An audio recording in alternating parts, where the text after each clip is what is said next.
Kita ke informasi mengenai KPU. Setelah menuai kritikan dan penolakan, Komisi Pemilihan Umum akhirnya membatalkan aturan terkait dokumen persyaratan Capres-Cawapres termasuk ijazah yang tidak boleh dibuka ke publik.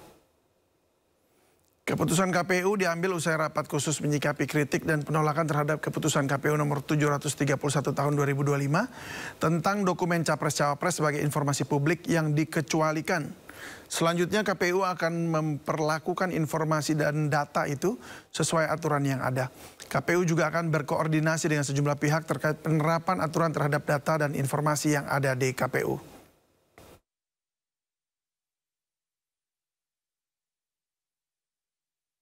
Pada akhirnya KPU, teman-teman sekalian, mengapresiasi masukan-masukan dari berbagai pihak pasca terbitnya keputusan KPU tersebut, keputusan 731, dan selanjutnya kami menggelar rapat secara khusus untuk menyikapi perkembangan ini, menerima masukan dan selanjutnya untuk melakukan langkah-langkah koordinasi dengan pihak-pihak yang kita anggap penting, misalnya Komisi Informasi Publik karena berkaitan dengan data-data, informasi dan seterusnya.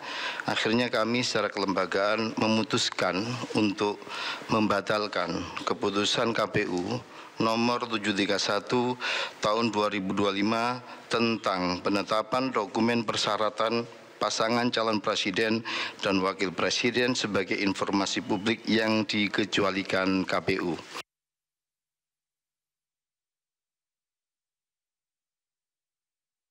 Sebelumnya KPU menuai sorotan usai menerbitkan aturan baru yang membuat publik tidak bisa lagi membuka dokumen persyaratan pendaftaran Capres dan Cawapres. Dalam keputusan nomor 731 tahun 2025 disebutkan ada 16 dokumen yang tidak bisa diakses publik. Salah satunya ijazah dan surat tanda tamat belajar. KPU berdalih keputusan dibuat untuk menyesuaikan Undang-Undang Nomor 14 Keterbukaan Informasi Publik. KPU juga membantah bahwa aturan ini dibuat berkaitan dengan gugatan ijazah Jokowi dan Wapres Gibran Rakabuming Raka.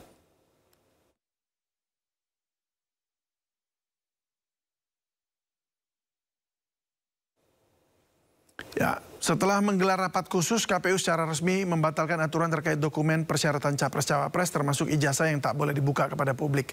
Untuk mengulasnya kami sudah bersama Direktur Eksekutif Democracy and Election Empowerment Partnership Indonesia, Neni Nurhayati. Selamat sore, Mbak Neni. Selamat sore, Mas David. Ya, terima kasih sudah hadir. Kami tadi juga sudah mengundang dari Komisi Pemilihan Umum ya. Ini sudah sejumlah orang di sana, namun belum ada yang memberikan konfirmasi dan bersedia hadir. Baik, Mbak Neni, setelah keputusan KPU nomor 731 dibatalkan, apakah ini memang sudah menjawab keresahan publik?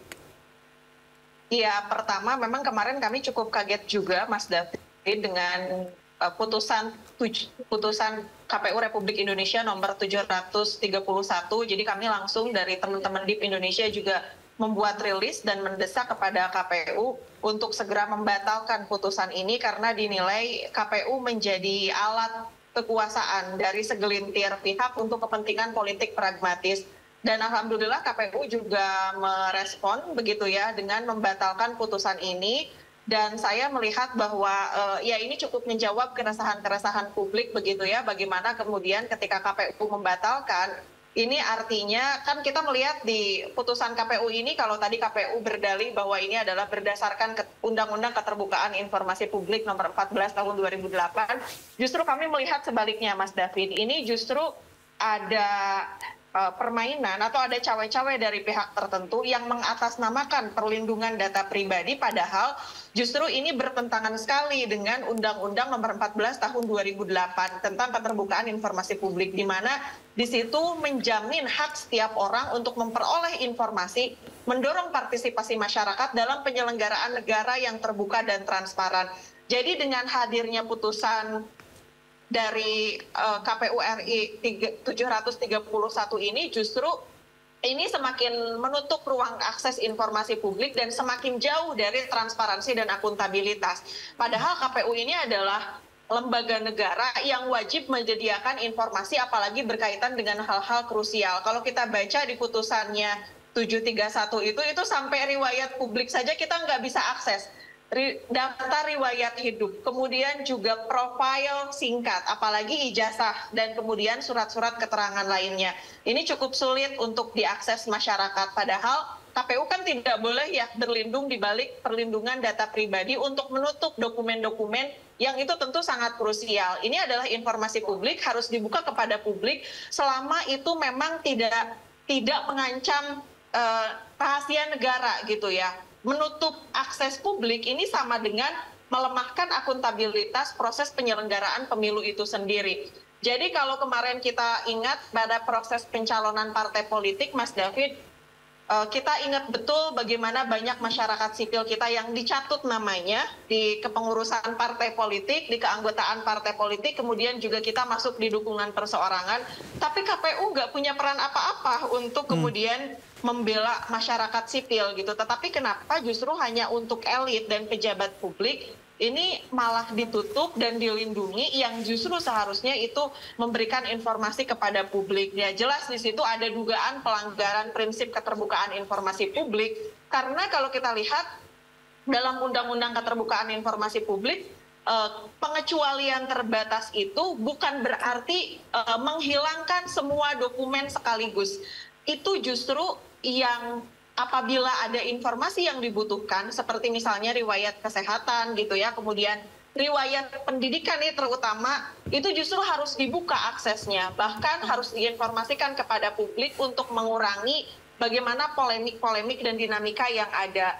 Dan ketika kemudian KPU dalam tanda kutip di sini seolah menjadi alat penguasa, kita justru sangat menyayangkan tindakan ini, tetapi ini saya kira ketika KPU memutuskan untuk membatalkan putusannya nomor 731 ini membuktikan bahwa KPU sedang melakukan mitigasi resiko, karena saya melihat mungkin ada kekhawatiran juga yang dialami oleh KPU seperti terjadi di lembaga DPR kemarin, sehingga kemudian ketika ini dibatalkan, ini menjadi mitigasi serius yang dilakukan oleh KPU agar polemiknya tidak berkepanjangan gitu, apalagi kalau kita lihat beberapa komentar dari Komisi 2 DPR ataupun kemudian itu pemerintah juga menyampaikan terkait dengan pentingnya keterbukaan informasi publik gitu. Iya, baik. Jadi memang kalau kita lihat mungkin memang ada dorongan itu juga ya, bahwa ada mitigasi untuk supaya tidak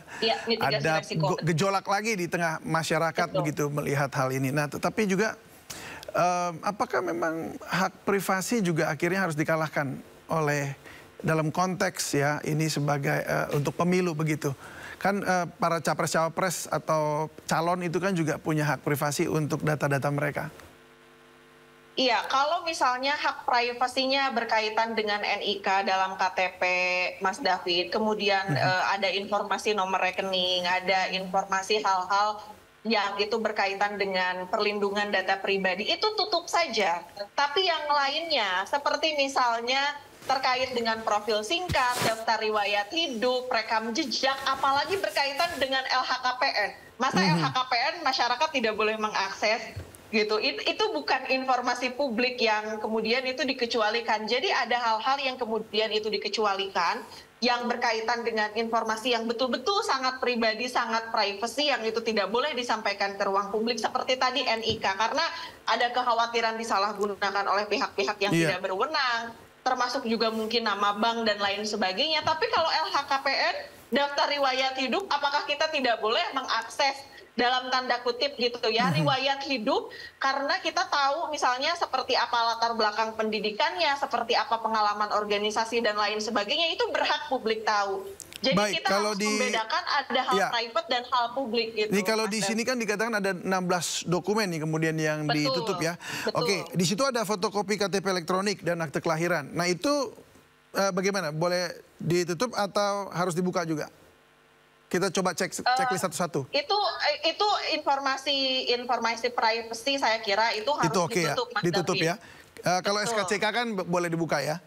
Betul. Surat keterangan kesehatan dari rumah sakit pemerintah ini juga harus dibuka ya ke publik, menurut Anda? Ini menurut saya ketika publik tidak membutuhkan, tidak perlu dibuka ke ruang publik, kecuali kalau ada pihak-pihak yang kemudian itu meminta kepada KPU untuk membuka, karena misalnya terjadi adanya gangguan kesehatan dan lain sebagainya dengan atas dasar ke PPID, saya kira itu diperkenankan gitu. Baik, kalau LHKPN udah pasti kita pasti harus dibuka. Itu wajib tuh ya. Gitu. Surat keterangan tidak pilot atau tidak memiliki utang besar itu menurut Anda? Saya kira itu harus disampaikan ke ruang publik. Harus sampaikan ya, supaya tahu nih orang tukang ngutang atau enggak begitu ya. Iya. Apalagi kalau utangnya utang pasif yang nggak produktif maksudnya.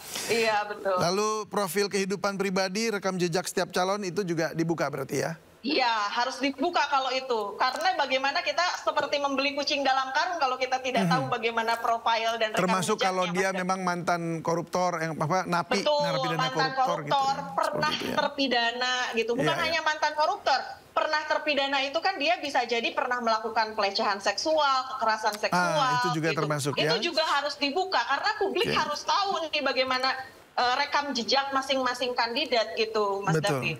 Wah, itu yang berbahaya sebenarnya kalau memang ternyata ada yang disembunyikan ya dari sisi... Iya, jangan sampai kecolongan. Kita saja kan kecolongan memilih untuk ketua KPU RI kemarin, sampai akhirnya ketua KPU RI mengundurkan diri gitu. Diberhentikan oleh DKPP maksud saya. Karena terbukti melakukan tindakan asusila. Ya, baik. Dan jangan sampai itu kemudian terjadi, apalagi untuk calon pemimpin bangsa, Mas Davi. Oke, baik. Sebelum kita lanjutkan lagi nih listingnya ini. Ketua KPU Muhammad Afifuddin mengatakan keputusan KPU nomor 731 tahun 2025 ini terkait perlindungan data pribadi. Tidak ada maksud untuk menutupi kasus lain. Kita dengarkan. KPU juga dalam penerbitan keputusan KPU nomor 731 2025 tentang penetapan dokumen persyaratan calon presiden dan wakil presiden, sebagai informasi yang dikecualikan, sebagaimana kita tahu, sebenarnya keputusan KPU tersebut didasari sama sekali bukan karena untuk melindungi siapapun. Peraturan ini dibuat terbuka dan juga dibuat untuk semua. Dan KPU murni menyesuaikan pengaturan di internal kita, apakah PKPU, Undang-Undang Pemilu maupun undang-undang terkait lainnya. Karena KPU juga harus memedomani hal tersebut. Sebagaimana saya sampaikan, Undang-Undang Keterbukaan Informasi Publik nomor 14 tahun 2008 dan juga ada Undang-Undang nomor 27 tahun 2022 terkait perlindungan data pribadi.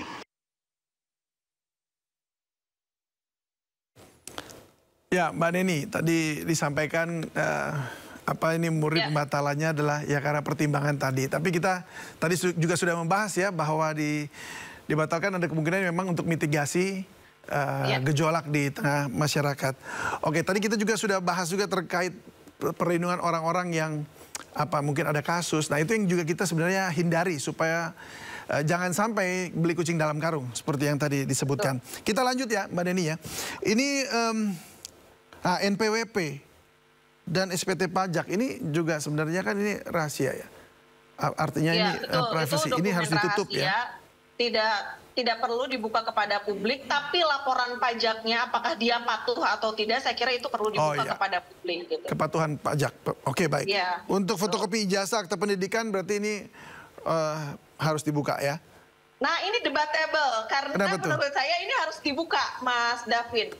Ijazah itu saya kira masyarakat perlu tahu, atau bahkan mungkin nanti masyarakat juga bisa meng-cross check ke lembaga pendidikannya apakah betul yang bersangkutan itu adalah pernah bersekolah di sini atau kemudian dipertanyakan. Karena kan hari ini juga kita sedang menghadapi isu di mana ada ijazah palsu dan lain sebagainya. Tapi kalau tadi KPU berdalih bahwa ini tidak untuk melindungi siapa-siapa, ini malah justru dipertanyakan karena hadirnya putusan KPU RI 731 itu tanpa ada meaningful participation, Mas David. Tiba-tiba saja muncul putusan ini tanpa ada uji publik dan lain sebagainya. Ini kan dipertanyakan juga gitu. Iya, iya. Ini yang muncul tiba-tiba ini harus dipertanyakan. Iya, muncul tiba-tiba.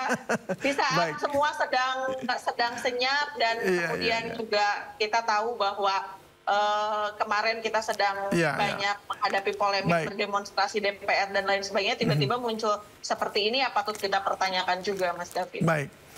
Baik, terima kasih Mbak Neni juga sudah menjadi salah satu pemerhati dan pengawasnya juga ya. Direktur Eksekutif DIP Indonesia, terima kasih banyak sudah bergabung bersama kami di Sindo Sore. Salam sehat selalu.